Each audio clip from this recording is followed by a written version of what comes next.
Bonjour à tous, on se retrouve sur itplace.tv et on parle de l'Oracle Open World de 2012, la grand-messe Oracle. C'était à San Francisco, c'était en septembre 2012. On en parle avec mes invités. Tout d'abord, Gilles Kneury. Bonjour Gilles. Bonjour Stéphane. Vous êtes directeur général de Digora. Et en face de vous, Olivier Bourgeois. Bonjour Olivier. Bonjour Stéphane. Olivier, vous êtes responsable marketing chez Digora également. Alors, ma première question va s'adresser à vous, Olivier, justement. Digora a créé une offre spécifique pour ses clients à l'occasion de l'Open World de 2012. De quoi s'agit-il? Il s'agit d'une offre qu'on a mise en place pour alléger la partie logistique de nos clients. C'est vrai que la logistique pour un tel voyage peut être assez complexe. Il y a la réservation des billets d'avion, des chambres d'hôtel, du pack aussi pour Open World. Puis il y a également aussi toute une organisation et un accompagnement sur place aussi qui est important. Des documents administratifs aussi qui sont indispensables quand on doit rentrer sur le sol américain. Donc tous ces éléments-là, on a décidé de les réunir dans un package global.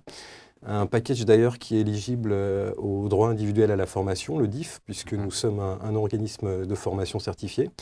Et l'objectif étant vraiment de simplifier toutes ces démarches pour nos clients pour qu'ils puissent vraiment se concentrer sur l'événement lui-même. Donc en quelque sorte, vous étiez un facilitateur d'Open World pour vos clients. Gilles, cette délégation était composée d'une dizaine de clients. Quel type de clients avez-vous emmené?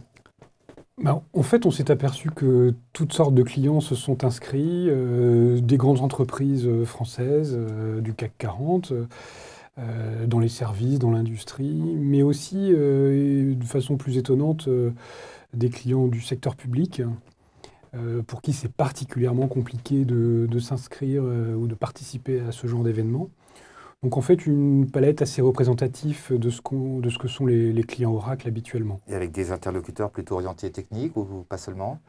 Là aussi, deux populations différemment représentées, mais une population plus classique d'interlocuteurs techniques, des responsables d'exploitation, des administrateurs de bases de données qui avaient besoin d'informations techniques précises, et puis des responsables informatiques, des directeurs de services, qui, eux, venaient chercher quelque chose d'un petit peu différent, qui venaient plus écouter la parole stratégique d'Oracle. Alors justement, ce qui nous amène au programme que vous leur avez réservé à ces clients-là, il y avait, je crois, donc, des keynotes auxquels ils ont pu assister. Oui, alors en fonction de la population, les attentes étaient différentes, effectivement.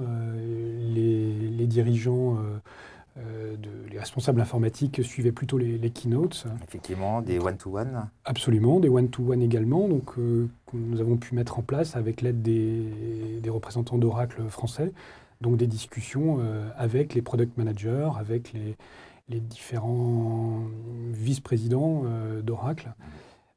C'était un autre aspect des rencontres, donc des rencontres très formelles keynotes, des rencontres plus individuelles, des one-to-one. Et puis, pour les populations un peu plus techniques, Olivier, des sessions un peu plus techniques également. Oui, des sessions plus techniques. Je pense que l'objectif principal pour ces personnes, c'était de pouvoir assister au plus grand nombre de sessions possibles. Il faut savoir que durant ces 4 jours, il y a pratiquement 1800 sessions techniques qui sont déroulées, donc c'est vraiment énorme, d'où l'importance vraiment de la préparation de l'agenda de chacun. Mais je crois aussi que c'était pour eux un très bon endroit aussi pour pouvoir échanger avec les meilleurs spécialistes Oracle et les plus grands experts, et au travers de différentes sessions qui étaient organisées aussi tout au long de la journée. Alors, et puis, on ne va pas oublier quand même la petite cerise sur le gâteau, la dernière journée. Qui veut nous en parler, Olivier? Oui, effectivement, on avait souhaité pouvoir organiser une dernière journée post-Open World de détente, mais surtout de rencontre aussi, pour pouvoir permettre à nos clients d'échanger entre eux aussi. Et cette année, il s'avère que l'agenda d'Open World correspondait parfaitement au match race de l'America's Cup.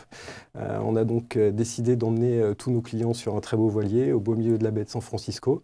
Et on a eu la chance d'assister au quart de finale donc, des match race de l'America's Cup. C'était un très beau spectacle. Au milieu de la baie, avec le Golden Gate d'un côté et puis Alcatraz de l'autre, donc une très très belle journée. Un beau moment à vivre, j'imagine, pour conclure en beauté cette semaine qui, rappelons-le, est quand même une semaine intense, une semaine de travail pour beaucoup de monde.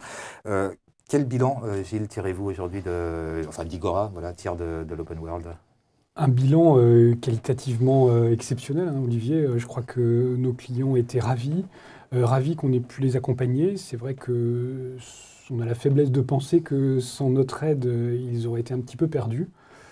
Donc on les a bien guidés, bien encadrés, je pense suffisamment préparés en amont, même si on fera mieux certainement l'année prochaine. Mais on a eu le plaisir aussi de voir des belles rencontres entre des clients qui ne se seraient de toute façon jamais rencontrés autrement, sur ce bateau en particulier. Donc de belles rencontres, une belle proximité avec nos clients. Je crois qu'on a bien pu appréhender certaines de leurs problématiques et on verra le résultat pour nous dans les mois à venir. Olivier, vous avez quelques éléments sur le bilan que vos clients, eux, ont retiré de leur présence à l'Open World? Oui, tout à fait. On a eu des retours très positifs, c'est vrai, de la part de nos clients.